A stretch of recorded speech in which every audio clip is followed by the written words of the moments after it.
Tuhan sertamu. Inilah Injil Yesus Kristus menurut Matius. Dimuliakanlah Tuhan.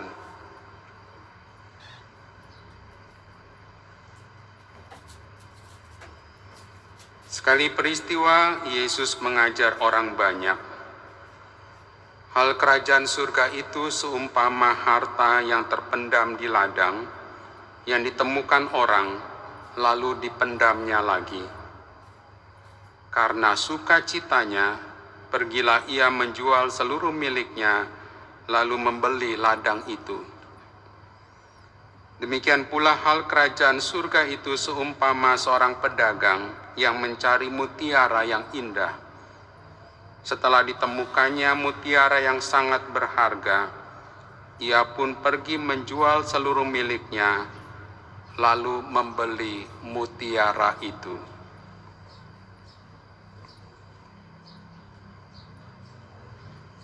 Demikianlah Injil Tuhan. Terpujilah Kristus.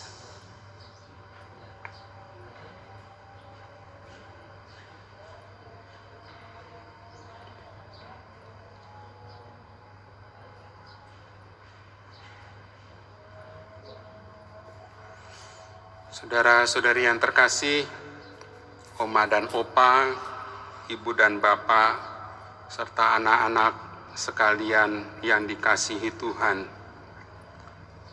Saya mau menawarkan satu inspirasi dengan beberapa langkah berkenaan dengan bacaan Injil yang barusan kita dengarkan bersama-sama tadi.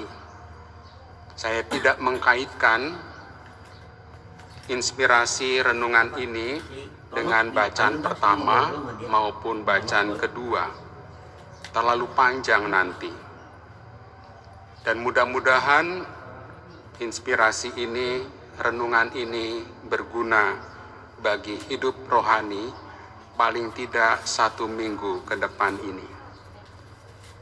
Langkah yang pertama. Saudara-saudari, Yesus mengajar tentang kerajaan surga. Apa itu kerajaan surga? Kerajaan surga adalah Allah sendiri. Tepatnya Allah yang merajai hati manusia. Kita punya doa Bapa kami. Disebutkan sesungguhnya di sana makna kerajaan surga. Manakala kita mendoakan, datanglah kerajaanmu, jadilah kehendakmu di atas bumi seperti di dalam surga. Kita punya Bunda Maria yang menjawab panggilan kehendak Allah itu, kerajaan surga itu. Aku ini hamba Tuhan, terjadilah padaku menurut perkataanmu. Santa Teresia Lisieux, kanak-kanak Yesus, mengatakan, biarlah aku menjadi bola di tangan Tuhan. Terserah kalau Tuhan mau melemparnya. Terserah kalau Tuhan mau menyimpannya. Hidupku untuk menyenangkan hati Tuhan, kata Santa Teresia, kanak-kanak Yesus. Ignatius dari Loyola punya doa luar biasa. Ambillah Tuhan dan terimalah seluruh kemerdekaanku, ingatanku, pikiranku, dan segenap kehendakku, segala kepunyaan dan milikku. Engkaulah yang memberikan, padamu Tuhan ku kembalikan. Semua milikmu, pergunakanlah sekehendakmu. Berilah aku cinta dan rahmatmu, cukup itu bagiku. Ya Tuhan, berilah aku rahmat, agar dengan sepenuh hati aku menginginkan, mencari, dan melaksanakan kehendak-Mu yang kudus. Saudara-saudari yang terkasih, begitulah kira-kira maksud dari kerajaan surga yang Yesus ajarkan, yang kita dengarkan melalui perumpamaan. Hal kerajaan surga itu seumpama harta yang terpendam di ladang, seumpama seorang pedagang yang mencari mutiara yang indah. Saudara-saudari yang terkasih, saya mau merenung tentang mutiara. Sesungguhnya saya tidak paham sih tentang mutiara. Memegang saja belum pernah, apalagi memilikinya. Tapi buat apa ya memiliki? Jadi mutiara itu sangat mahal. Lebih mahal daripada emas katanya. Hanya orang-orang kaya, yang sangat kaya, yang uangnya tak berseri, memiliki dan mengoleksi mutiara yang indah itu. Nah, dalam perumpamaan si pedagang itu mencari mutiara yang indah. Singkat cerita, dia menemukan, lalu dia pergi menjual seluruh miliknya dan membeli mutiara yang indah itu. Istilah pedagang atau istilah orang-orang glodok, ada barang, ada harga. Ada harga yang harus dikorbankan untuk meraih, untuk memiliki. Ada tangis dan derai air mata untuk kegembiraan dan kesetiaan hidup. Ada kepedihan yang ditanggung untuk menggapai hidup baru. Itu langkah yang pertama. Ada harga yang harus dikorbankan. Langkah yang kedua. Saya mau cerita saja. Pada suatu hari, si anak kerang yang hidup di dasar laut mengadu pada ibunya. Ibu, keluh si anak itu, pasir ini ibu masuk ke dalam tubuhku. Padahal ibu, aku sudah menutup rapat-rapat cangkangku. Lalu ibunya menyahut, anakku, anakku, ibu tahu kamu kesakitan ketika sebutir pasir masuk ke dalam tubuhmu. Dan nak, beberapa pasir lain akan masuk ke dalam tubuhmu. Rasanya memang tidak nyaman, tidak enak, sangat sakit. Dan nak, Tuhan tidak memberikan kita tangan.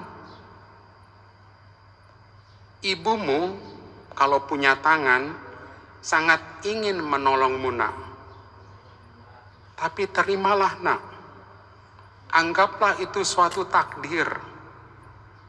Maaf nak, bukan takdir, melainkan proses hidup kita sebagai kerang. Kalau kamu mau menangis, menangislah nak, kata si ibu. Dan anak kerang itu pun menangis. Menangis pilu. Air mata anak kerang itu disebut dengan nakre. Itulah tangisan semua kerang.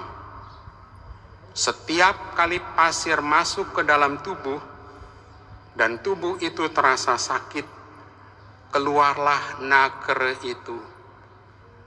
Keluarlah air mata dari si kerang itu. Nah, Itulah yang bisa kamu perbuat, nak. Dan ibu perbuat juga. Ibu pun menangis.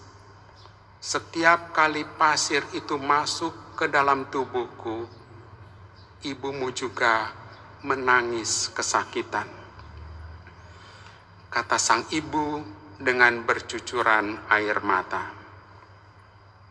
Si anak kerang mengikuti nasihat sang ibu. Dengan air matanya, bertahun-tahun lamanya, si anak kerang menangis dan menangis. Dan tanpa disadari, pasir itu semakin mengeras dan berubah menjadi mutiara-mutiara yang indah dan berharga. Semakin besar pasirnya, semakin besar pula rasa sakit pada tubuh si anak kerang itu. Namun sekaligus semakin indah dan berharga mutiara yang dihasilkannya. Ibu bapak, saudara-saudari yang terkasih, kalau Yesus mengumpamakan kerajaan surga dengan mutiara yang indah dan proses terjadinya mutiara sedemikian sakitnya pada salah satu makhluk ciptaan Tuhan itu, dan sedemikian banyak tetesan air mata, nakre namanya, maka Yesus mau mengatakan, manakala kita mau bersungguh-sungguh, mau mengikuti kehendak Tuhan, menyenangkan hati Tuhan, seperti Santa Teresia dari kanak-kanak Yesus, untuk meraih dan memiliki mutiara-mutiara kehidupan, maka siap-siaplah untuk bersakit-sakit, penuh tetesan air mata, berdarah-darah, penuh pengorbanan. Seperti tangisan si anak kerang, semoga Tuhan memperhatikan setiap tetesan air mata kita, peluh yang kita keluarkan dari tubuh untuk menghasilkan mutiara-mutiara indah melalui pertolongan rahmat Tuhan. Langkah ketiga. Hari ini bersama dengan keluarga-keluarga yang berulang tahun di bulan Juli ini, saya pribadi mengucapkan profisiat, selamat, tetap setia, tetap bergembira. Hari ini, bulan ini ada pesta ulang tahun sampai 63 tahun. Luar biasa.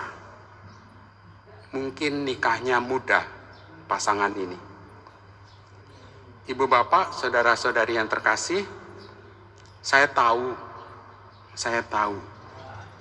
bahwa banyak usaha dan upaya, kekhawatiran dan ketakutan, derai air mata dan peluh keringat, sakit hati, pengorbanan untuk tetap menyatukan keluarga ibu dan bapak dari tahun ke tahun.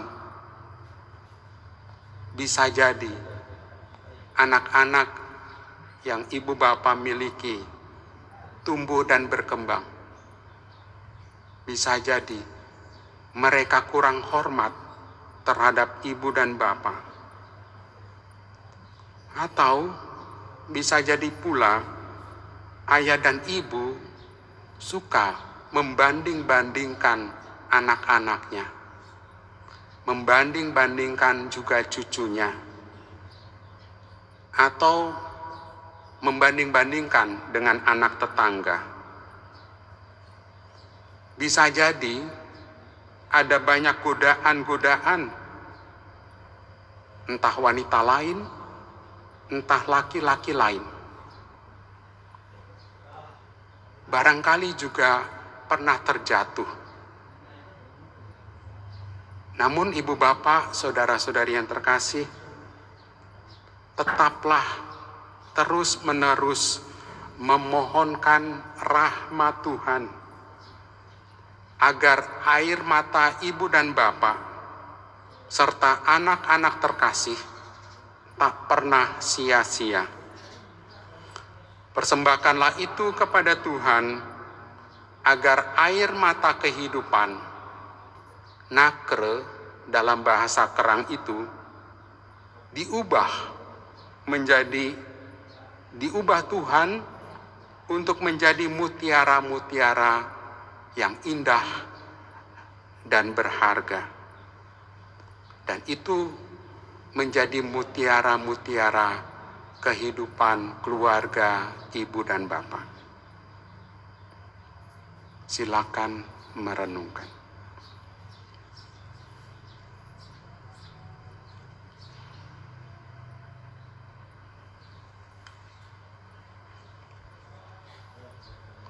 Selanjutnya, mari ibu bapak yang berulang tahun di rumah, yang mengikuti misa streaming ini, juga berdiri, berhadap-hadapan, dan anak-anak yang ikut serta juga ikut berdiri. Kita akan mengadakan pembaharuan janji perkawinan. Saudara terkasih, keluarga adalah gereja mini dan sel dari masyarakat yang menjadi awal dan benteng terakhir dari kehidupan iman dan nilai-nilai kemanusiaan. Keluarga adalah porta fidei, pintu kepada iman dan pintu keselamatan. Menyadari arti pentingnya keluarga ini, marilah kita bersama-sama mengadakan penyegaran janji perkawinan dan hidup berkeluarga.